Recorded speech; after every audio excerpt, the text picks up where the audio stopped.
Electronic media మిత్రులందరికీ నమస్కారం. ఈ మధ్యకాలంలో మనం సాక్షిలో ప్రచురితం అవుతున్న కథనాలు, వాళ్ళ బ్యానర్ ఐటెంలు ఇవన్నీ చూస్తుంటే వెనకటి రోజుల్లో మనకి ప్రముఖ జానపద దర్శకులు విఠలాచారి గారి సినిమాల్లో ప్రదర్శింపబడిన గజకర్ణ, గోకర్ణ, టకుటమార విజులన్నీ కూడా ఆనాటి మాయలు, మరాఠీ విద్యలన్నింటినీ కూడా సాక్షి పత్రిక ద్వారా ప్రజలకు చేరువ చేసే ప్రయత్నం సాక్షి యాజమాన్యం ద్వారా జరుగుతూ ఉంది. ఎందుకంటే సాక్షాత్తు జగన్మోహన్ రెడ్డి గారి కుటుంబ యాజమాన్యంలో ఉన్న పత్రిక, జగన్మోహన్ రెడ్డి గారి రాజకీయ ఎజెండాలో భాగంగా ఆ పత్రికని గడిచిన దశాబ్ద కాలం పైగా వాళ్ళ సొంత పార్టీ కరపత్రికలాగా ఎలా వాడుకుంటున్నారు అనటానికి కొన్ని వేల ఉదాహరణలు మనం ప్రస్తావించి చెప్పొచ్చు. అలాగే ఈ మధ్యకాలంలో సాక్షిలో ప్రచురితమైన నాడు నెంబర్ 1 నేడు నెంబర్ 8 అనే పేరుతోటి ప్రచురితమైన కథనం. ఆ కథనం ద్వారా వాళ్ళు చెప్పదలుచుకున్నది ఏంటి అంటే, జగన్మోహన్ రెడ్డి గారి ఘనమైన పాలనా కాలంలో ఆంధ్రప్రదేశ్ రాష్ట్రం ఈజ్ ఆఫ్ డూయింగ్ బిజినెస్లో నెంబర్ 1 స్థానంలో నిలిచింది. కానీ నేడు చంద్రబాబు నాయుడు గారి నాయకత్వంలోని ఎన్డీఏ కూటమి ప్రభుత్వ హయాంలో 8వ స్థానంలో ఈజ్ ఆఫ్ డూయింగ్ బిజినెస్లో ఆంధ్రప్రదేశ్ రాష్ట్రం నిలిచింది అని చెప్పని ఒక కథనాన్ని వాళ్ళు వండి వార్చారు. అంటే జగన్మోహన్ రెడ్డి గారి పాలనా హయాంలో రాష్ట్రంలోకి లక్షలాది కోట్ల రూపాయల పారిశ్రామిక పెట్టుబడులు వచ్చాయి. అలా పెట్టుబడులు రాష్ట్రంలోకి ప్రవహించడానికి కావాల్సిన మెరుగైన పాలసీలు, మెరుగైన పాలనా విధానాలు, అటువంటి అనుకూలమైన వాతావరణం జగన్మోహన్ రెడ్డి గారి పాలనా హయాంలో కొనసాగింది.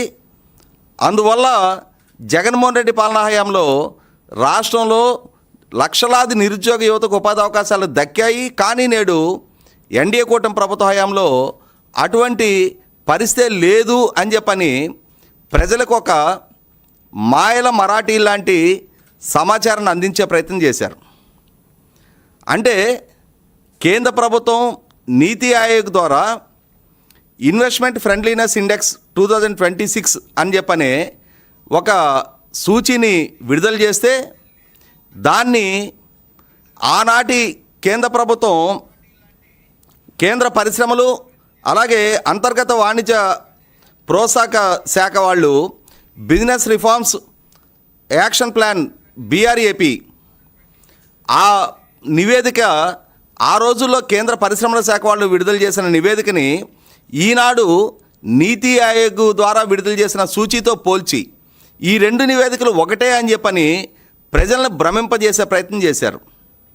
వాస్తవంగా ఈజ్ ఆఫ్ డూయింగ్ బిజినెస్ వేరు, అలాగే ఇప్పుడు నీతి ఆయోగ్ ద్వారా విడుదల చేయబడిన ఇన్వెస్ట్మెంట్ ఫ్రెండ్లీనెస్ ఇండెక్స్ అనేది వేరు అనేది సహజంగా ఇటువంటి సాంకేతికపరమైన పదాలు, అలాగే కొంచెం అకాడమిక్ పరిజ్ఞానం కలిగిన వారికి మాత్రమే అర్థమయ్యే ఇటువంటి పదాలు సామాన్య ప్రజానీకానికి అర్థం కావు. కాబట్టి సాక్షి ద్వారా ఏదో ఒక విష ప్రచారాన్ని ప్రభుత్వం మీద దుమ్మెత్తు పోయటానికి ఒక సాధనంగా వాడుకోవటానికి ఏ అవకాశం దక్కితే ఆ అవకాశం ద్వారా మాకు విష ప్రచారం చేయటమే మా ఎజెండాలో భాగం అన్నట్టుగా సాక్షి ఈ కథనాలు వండి వరుస్తూ ఉంది.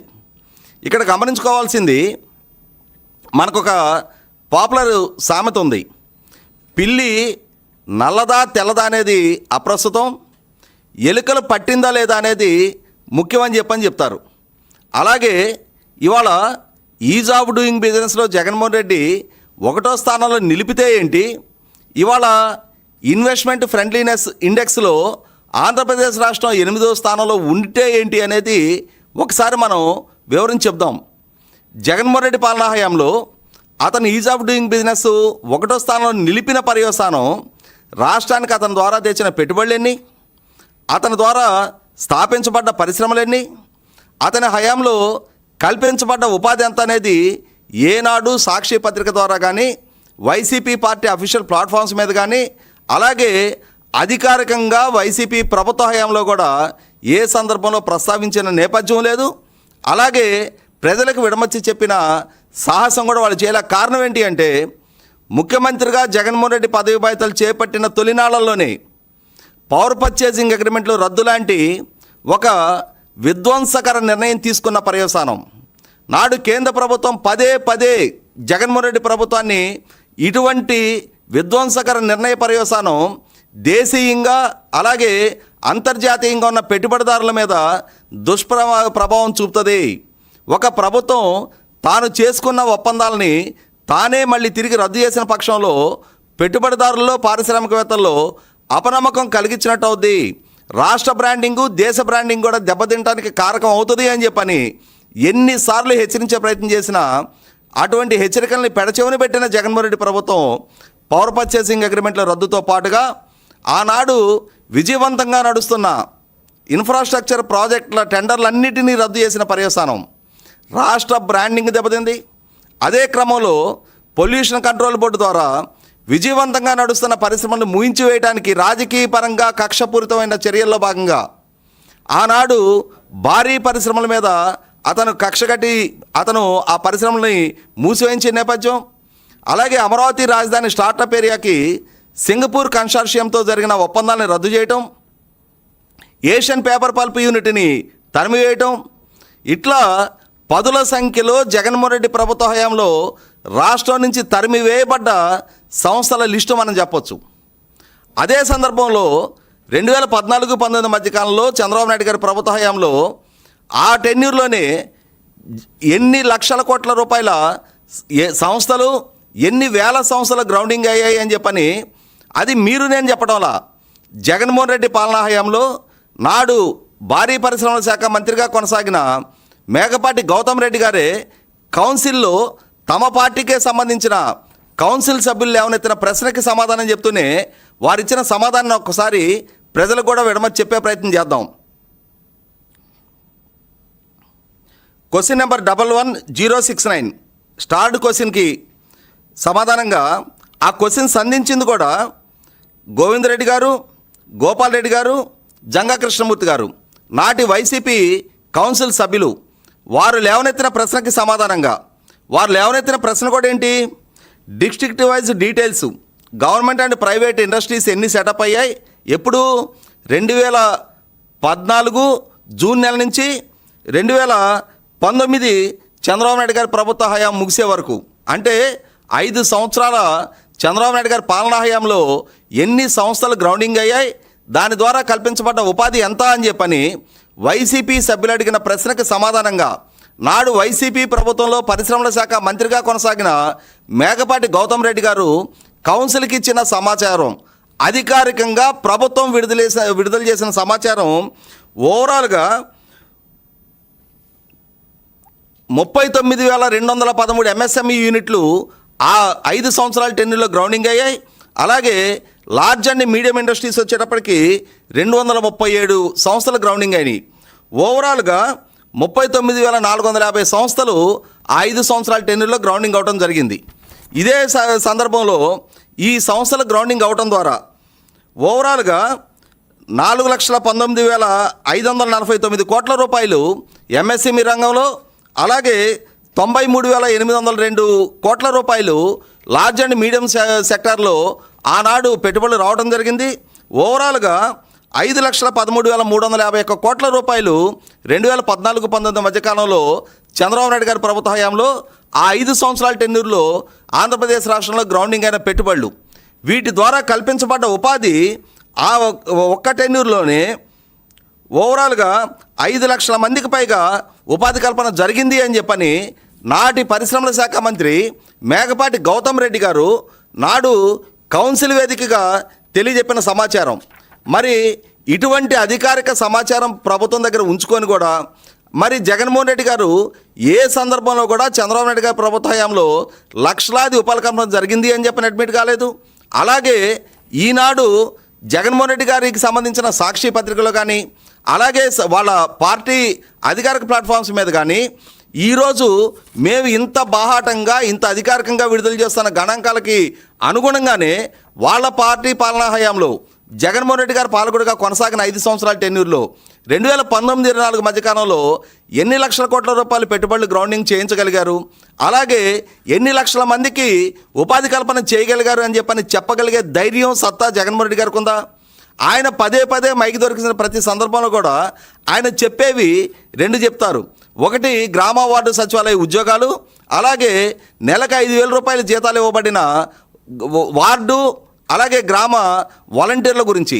ఇంతకంటే భిన్నంగా మేము ఈ ప్రైవేట్ రంగంలో తెచ్చిన పెట్టుబడులు ఇవి, నెలకొల్పబడ్డ సంస్థలు ఇవి, వీటి ద్వారా కల్పించబడ్డ ఉపాధి ఇది, వీటి ద్వారా సృష్టించబడ్డ సంపద ఇది, వీటి ద్వారా ప్రభుత్వానికి వనగూరిన ట్యాక్స్ రెవెన్యూస్ ఇవి అని చెప్పని ఏ రోజు జగన్మోహన్ రెడ్డి గారి పాలనా హయాంలో వాళ్ళ ద్వారా జరిగిన ఘనతని, విజయాలని చెప్పుకునే సాహసం చేయలేరు. కారణం ఏంటి అంటే ఆనాడు పెట్టుబడులు రాకపోగా రాష్ట్రంలో ప్రతిపాదించబడ్డ వందలాది సంస్థల్ని రాష్ట్రం నుంచి తరిమివేసి రాష్ట్రానికి తీవ్ర అన్యాయం చేసిన చరిత్ర వాళ్ళది. అటువంటి నేపథ్యం కలిగిన జగన్మోహన్ రెడ్డి ఈరోజు ఈ 25 నెలల ఎన్డీఏ కూటమి పాలనా హయాంలో ఇప్పటి వరకు 2025 నవంబర్ 14-15 తారీఖుల్లో విశాఖపట్నంలో జరిగిన పెట్టుబడిదారుల సదస్సుతో సహా వివిధ రాష్ట్రాలు, వివిధ దేశాలు, అలాగే ప్రపంచంలో ఉన్న వివిధ ప్రాంతాల్లో పర్యటించి చంద్రబాబు నాయుడు గారు, అలాగే IT and HRD minister Lokesh గారు, అలాగే ఇండస్ట్రీ మినిస్టర్ భరత్ గారి ద్వారా ఆంధ్రప్రదేశ్ రాష్ట్రంలోకి ఛానలైజ్ అయిన దేశంలోనే అత్యధికంగా 29 రాష్ట్రాల మధ్య జరుగుతున్న ఒక ఆరోగ్యకర పోటీలో ఇప్పటి వరకు దేశంలోకి వచ్చిన పెట్టుబడి ప్రతిపాదనలో 25.3%, అంటే సుమారుగా 23 లక్షల కోట్ల రూపాయలకు పైగా పెట్టుబడి ప్రతిపాదనలు ఆంధ్రప్రదేశ్ రాష్ట్రం దక్కించుకోగలిగింది అని అంటేనే ఇన్వెస్ట్మెంట్ ఫ్రెండ్లీ ఇండెక్స్ ఆంధ్రప్రదేశ్ రాష్ట్రం ఎంత వేగంగా పెట్టుబడి ప్రతిపాదనలు ఆకట్టుకోగలుగుతుంది అనేది ఇవాళ దేశం కళ్ళ ముందు కనిపిస్తా ఉన్న వాస్తవ దృశ్యం. ఇవాళ ఇరుగు పొరుగునున్న తమిళనాడు, కర్ణాటక, తెలంగాణ లాంటి రాష్ట్రాల్లో ఆంధ్రప్రదేశ్ రాష్ట్రం సాధిస్తున్న ఈ పెట్టుబడులను చూపి అక్కడ ప్రతిపక్షాలు, అక్కడ ప్రభుత్వాలను విమర్శ చేస్తూ ఉన్నాయి. ఒక రకంగా మాట్లాడుకుంటే owners pride and neighbours envy అని చెప్పనే ఒకనాటి కమర్షియల్ యాడ్ లాగా ఈరోజు మిగిలిన రాష్ట్రాలు, అక్కడున్న రాజకీయ పక్షాలు, అక్కడున్న ప్రభుత్వాలకు కూడా అసూయ కలిగించే స్థాయిలో ఆంధ్రప్రదేశ్ రాష్ట్రం, అలాగే ముఖ్యంగా చంద్రబాబు నాయుడు గారు, పవన్ కళ్యాణ్ గారు, నారా లోకేష్ గారి నేతృత్వంలో లక్షలాది కోట్ల రూపాయల పెట్టుబడి ప్రతిపాదనలు రాష్ట్రంలోకి రప్పించగలుగుతూ ఉన్నారు. అలాగే ఇప్పటి వరకు జరిగిన 19 ఎస్ఐబిపి సమావేశాల్లో సుమారుగా 12,70,000 కోట్ల రూపాయల పెట్టుబడి ప్రతిపాదనలు స్టేట్ ఇన్వెస్ట్మెంట్ ప్రమోషన్ బోర్డు ద్వారా క్లియర్ చేయడం కూడా జరిగింది. వీటికి అనుగుణంగా ఎస్ఐబిపి ద్వారా ఆమోదం చెందిన ప్రతి పెట్టుబడి ప్రతిపాదనను కూడా వెనువెంటనే క్యాబినెట్ ద్వారా కూడా ఆమోదింపజేస్తూ ఉన్నారు. ప్రభుత్వ పరంగా సంస్థలకు కావాల్సిన భూ కేటాయింపులు, నీటి కేటాయింపులు, ఎలక్ట్రిసిటీ కేటాయింపు, రోడ్డు కనెక్టివిటీ, రైలు కనెక్టివిటీ లాంటి ప్రతి ఫెసిలిటేషన్ ప్రభుత్వ పరంగా చాలా వేగంగా అందిస్తూ ఉన్నారు. దానివల్ల ఇవాళ చూస్తూ ఉన్నాం మనం ఆంధ్రప్రదేశ్ రాష్ట్రం ఈజ్ ఆఫ్ డూయింగ్ బిజినెస్ అనే దాన్ని ఎప్పుడో దాటి ఇవాళ స్పీడ్ ఆఫ్ డూయింగ్ బిజినెస్లో దేశానికి ఒక ట్రెండ్ సెంటర్గా నిలుస్తుంది. అలా నిలవటం వల్ల ఇన్ని లక్షల కోట్ల రూపాయల పారిశ్రామిక పెట్టుబడులు రప్పించగలుగుతూ ఉంది, గ్రౌండింగ్ చేయించగలుగుతూ ఉంది, చాలా వేగంగా నిర్ణయాలు తీసుకోగలుగుతూ ఉంది. అదే సందర్భంలో ప్రభుత్వ పరంగా మెరుగైన పాలసీస్ అడాప్ట్ చేసుకుంటూ ఉన్నారు, సమర్థవంతంగా పాలన చేస్తూ ఉన్నారు. అటువంటి పాలకుడిగా ఇవాళ చంద్రబాబు నాయుడు గారి ప్రభుత్వం రాష్ట్ర యువతకు ఒక నమ్మకం కలిగిస్తూ ఉంటే ఎన్నికలకు ముందు ఎన్డీఏ కూటమి మేనిఫెస్టోలో పొందుపరిచిన 20 లక్షల ఉద్యోగ కల్పన చేస్తామని చెప్పిన వాగ్దానాన్ని నిలుపుకునే దిశగా ఇప్పటికే సుమారుగా 16 లక్షల మంది ఉపాధి కల్పన సుస్థిరం చేసిన నేపథ్యంలో ఇంకా రాబోయే 3 సంవత్సరాల కాలంలో మరిన్ని పెట్టుబడులు రప్పించడానికి ఆస్కారం ఉంటుంది. ఇక్కడ గమనించుకోవాల్సింది ఈ మధ్యకాలంలో మా IT and HRD minister Lokesh గారు రష్యాలో పర్యటించి వచ్చారు, దక్షిణ కొరియాలో పర్యటించి వచ్చారు. అలాగే ముఖ్యమంత్రి చంద్రబాబు నాయుడు గారు స్వయంగా సింగపూర్లో పర్యటించి వచ్చారు.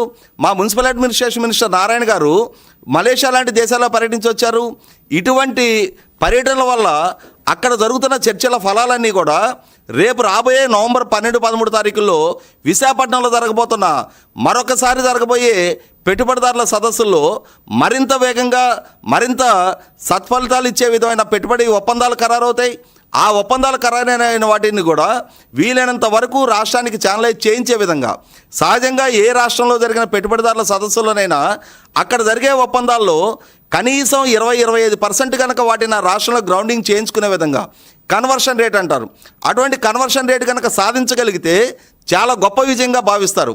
కానీ ఇవాళ ఆంధ్రప్రదేశ్ రాష్ట్రం ఇప్పటికి వచ్చిన 23 లక్షల కోట్ల రూపాయల పెట్టుబడి ప్రతిపాదనలో ఇప్పటికే ఎస్ఐపిపి ద్వారా 12,70,000 కోట్ల రూపాయలు క్లియర్ చేయగలిగింది అని అంటే, ఆంధ్రప్రదేశ్ రాష్ట్రంలోకి వచ్చిన పెట్టుబడి ప్రతిపాదనలో ఇప్పటికే 50% పైగా ఆంధ్రప్రదేశ్ రాష్ట్రం తన కన్వర్షన్ సాధించగలిగి ఉంది. అలాగే మిగిలిన 50% వైపు కూడా ఛానలైజ్ చేస్తూ ఉన్నారు, వాళ్ళతో మాట్లాడుతూ ఉన్నారు. వీలైనంత వేగంగా ఆ సంస్థను కూడా గ్రౌండింగ్ చేయించే ప్రక్రియ కొనసాగుతూ ఉంది.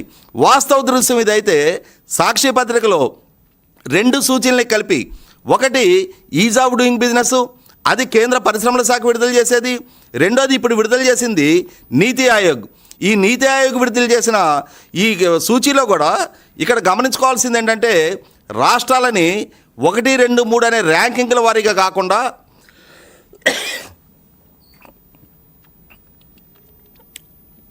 నీతి ఆయోగ్ ద్వారా విడుదల చేసిన ఈ సూచీలో ఈజ్ ఆఫ్ డూయింగ్ బిజినెస్లో లాగా 1, 2, 3 అనే ర్యాంకింగుల్లో కాకుండా రాష్ట్రాలని 3 కేటగిరీలుగా వర్గీకరించారు.